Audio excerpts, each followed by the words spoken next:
Hello, and welcome to Great Souls, Great Stories presented by the Seagull Project.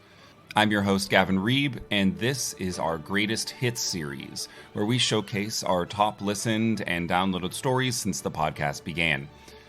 Today, we are throwing back to our second episode ever, Kingdom Crumbs, from back in May of 2020. From that episode, we are featuring the incredible comedic stylings of James Thurber's classic, The Secret Life of Walter Mitty, as read by the equally hilarious Rob Burgess. Check out the whole episode wherever you found this, and don't forget to support the Seagull Project by donating as we highlight some of our past favorites. Enjoy.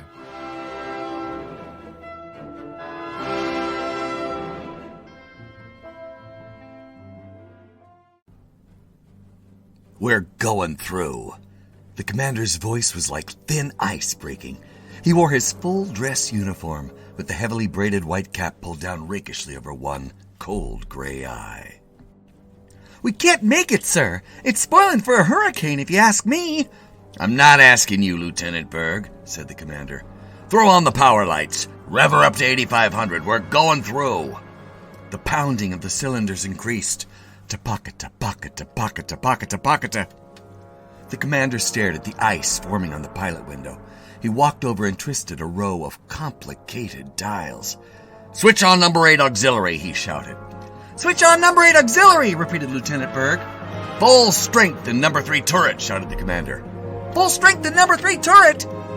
The crew, bending to their various tasks in the huge, hurtling 8-engined Navy hydroplane, looked at each other and grinned. The old man'll get us through, they said to one another. The old man ain't afraid of hell. Not so fast! You're driving too fast, said Mrs. Mitty. What are you driving so fast for? Said Walter Mitty.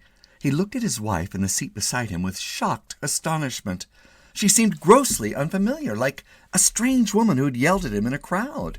You were up to 55, she said. You know I don't like to go more than 40. You were up to 55. Walter Mitty drove on toward Waterbury in silence. The roaring of the SN-202 through the worst storm in 20 years of Navy flying, fading in the remote, intimate airways of his mind. You're tensed up again, said Mrs. Mitty. It's one of your days.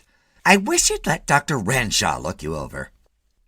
Walter Mitty stopped the car in front of the building where his wife went to have her hair done. Remember to get those overshoes while I'm having my hair done, she said. I don't need overshoes, said Mitty.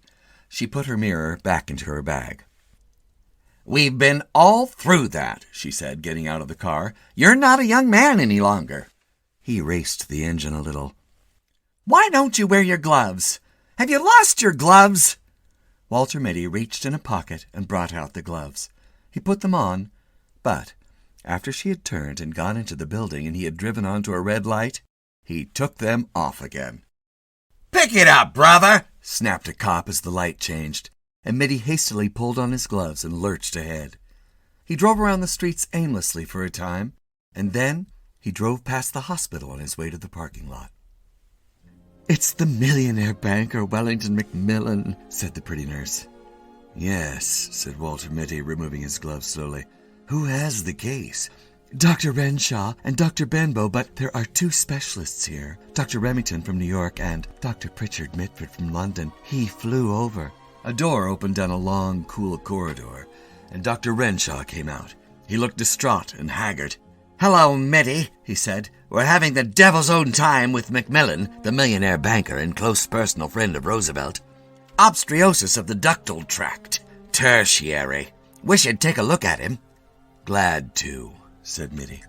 In the operating room, there were whispered introductions. Dr. Remington, Dr. Mitty, Dr. Pritchard Mitford, Dr. Mitty. I've read your book on streptothrombosis, said Pritchard Mitford, shaking his hands. A brilliant performance, sir. Thank you, said Walter Mitty. Didn't know you were in the States, Mitty, grumbled Remington. Calls to Newcastle bringing Mitford and me up here for a tertiary. You are very kind, said Mitty. A huge, complicated machine connected to the operating table with many tubes and wires began at this moment to go pocket-ta, pocket-ta, pocket-ta. The new anesthetizer's giving way, shouted an intern. There's no one in the East who knows how to fix it. Quiet, man, said Mitty in a low, cool voice. He sprang to the machine, which was now going pocket-a-queep, pocket-a-queep. He began fingering delicately a row of glistening dials. Give me a fountain pen, he snapped. Someone handed him a fountain pen. He pulled a faulty piston out of the machine and inserted the pen in its place. That'll hold for 10 minutes, he said. Get on with the operation. A nurse hurried over and whispered to Renshaw, and Mitty saw the man turn pale. Coreopsis has set in, said Renshaw nervously. If you would take over, Mitty. Mitty looked at him and at the craven figure of Benbow, who drank, and at the grave, uncertain faces of the two great specialists. If you wish, he said. They slipped a white gown on him. He adjusted a mask and drew on thin gloves. Nurses handed him shining... Back it up, Mac! Look out for that Buick! Walter Mitty jammed on the brakes. Wrong lane, Mac, said the parking lot attendant, looking at Mitty closely. Gee, yeah, muttered Mitty. He began cautiously to back out of the lane marked exit only. Leave her sit there, said the attendant. I'll put her away. Mitty got out of the car. Hey, better leave the key. Oh, said Mitty, handing the man the ignition key. The attendant vaulted into the car, backed it up with insolent skill, and put it where it belonged. They're so damn cocky, thought Walter Mitty, walking along Main Street. They think they know everything. Once he had tried to take his chains off outside New Milford, and he had got them wound around the axles. A man had to come out in a wrecking car and unwind them, a young, grinning garage man. And since then, Mrs. Mitty always made him drive to the garage to have the chains taken off. The next time, he thought, I'll wear my right arm in a sling. They won't grin at me then. I'll have my right arm in a sling, and they'll see I couldn't possibly take the chains off myself. He kicked at the slush on the sidewalk. Overshoes, he said to himself, and he began looking for a shoe store. When he came out into the street again with the overshoes and a box under his arm, Walter Mitty began to wonder what the other thing was his wife had told him to get. She had told him twice before they set out from their house for Waterbury. In a way, he hated these weekly trips to town. He was always getting something wrong. Kleenex, he thought. Squibs. Razor blades? No. Toothpaste. Toothbrush. Bicarbonate. Carborundum. Initiative. Referendum. He gave it up. But she would remember it. Where's the what's-its-name? She would ask. Don't tell me you forgot the what's-its-name. A newsboy went by shouting something about the Waterbury trial. Perhaps this will refresh your memory. The district attorney suddenly thrust a heavy automatic at the quiet figure on the witness stand. Have you ever seen this before? Walter Mitty took the gun and examined it expertly. This is my Webley Vickers 5080, he said calmly. An excited buzz ran around the courtroom. The judge rapped for order. You are a crack shot with any sort of firearm, I believe, said the district attorney insinuatingly. Objection, shouted Mitty's attorney. We have shown that the defendant could not have fired the shot.